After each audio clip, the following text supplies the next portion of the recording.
The general stripped the medals from my chest. They said betrayal comes with a knife. They were wrong. It comes in a whisper, in the way your wife won't meet your eyes when you enter the room, in how her hand flinches when you reach for hers, in the glint of pity behind the general's cold stare, long before the accusations fall from his mouth. He tore the medals from my chest with trembling hands. "You disobeyed a direct order," he barked. "You're a traitor." The brass clinked as they hit the floor. My uniform felt lighter, but not in the way I hoped. Across the room, my wife stood like a monument to disappointment.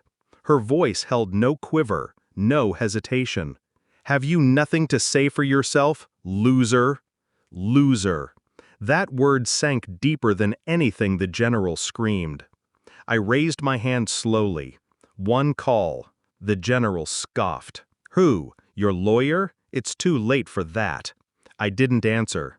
I dialed the number from memory. 3 rings. Then silence. Minutes passed. Then came the thunder of rotors outside. The room trembled as dust shook loose from the ceiling. A man stepped into the room, charcoal suit, silver tie, quiet power. He didn't look at the general. He looked at her, and she turned pale. I smiled. It started 3 months ago.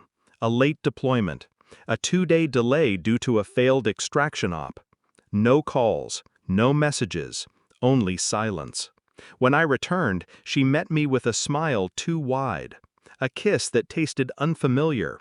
She smelled like someone else's cologne. I didn't ask. Not then. Instead, I watched. Her phone now lived face down. Her showers were longer. She started sleeping in silk again, something she hadn't worn since the early years of our marriage. She laughed louder when I wasn't in the room. Then came the bank statement. A transaction at a hotel I'd never heard of. Twice. My name wasn't on the reservation. The pieces didn't scream, they whispered. That's how betrayal works. It makes you doubt your own instincts first, until you stop wondering if and start calculating how. I played the role she expected, distant, broken, distracted by military disgrace. Let her believe I was unraveling. Meanwhile, I got to work. First, I pulled call logs from our shared account. One number, recurring, late nights. Never saved. I traced it. Registered under a pseudonym, address in the city. Then I checked the hotel camera footage. Nothing explicit, just her walking into the lobby with someone wearing a cap pulled low. But posture doesn't lie. I recognized him. Captain R, my commanding officer.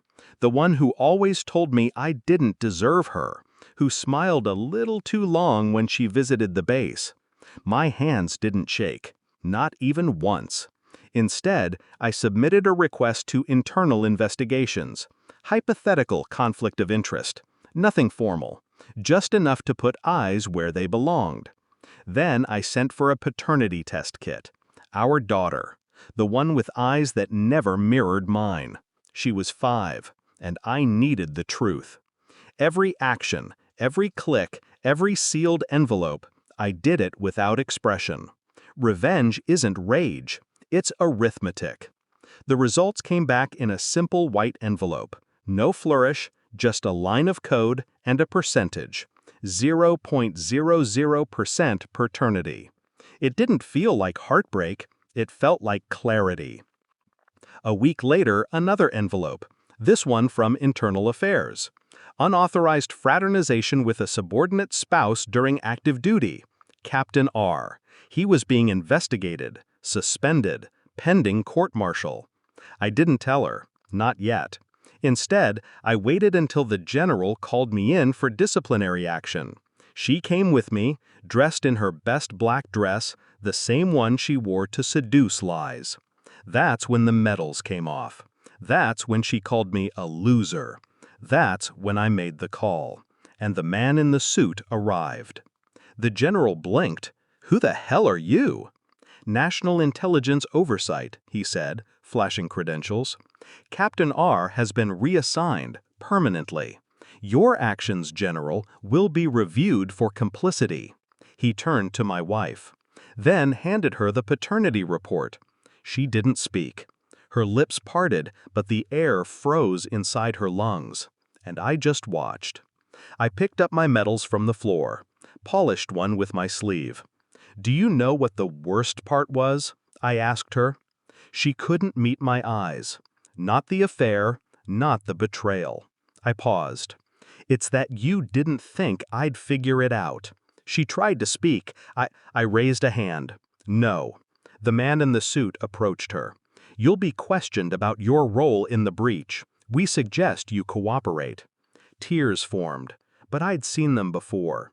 Practiced. Useless. I walked past her, stopped by the door. "By the way," I said, not turning around, "I named the child after my mother. She died never knowing the truth." Then I left. The sound of her sobbing behind me wasn't satisfying. It was just necessary. That night, I sat alone in the apartment. The medals lay in a box, useless now. "By the way," I said, not turning around, "I named the child after my mother. She died never knowing the truth." Then I left. The sound of her sobbing behind me wasn't satisfying. It was just necessary. That night, I sat alone in the apartment. The medals lay in a box, useless now. Symbols of loyalty wasted on people who never understood it. She called once, then again. I let them ring. She wasn't calling for forgiveness. She was calling because she had nothing left. And people like her, they fear silence. I don't. Because I already buried the man I was. The soldier, the husband, the father. They died the moment I opened that envelope. Now there's only clarity. Cold, precise, final. Betrayal didn't destroy me. It sculpted the man who walked away.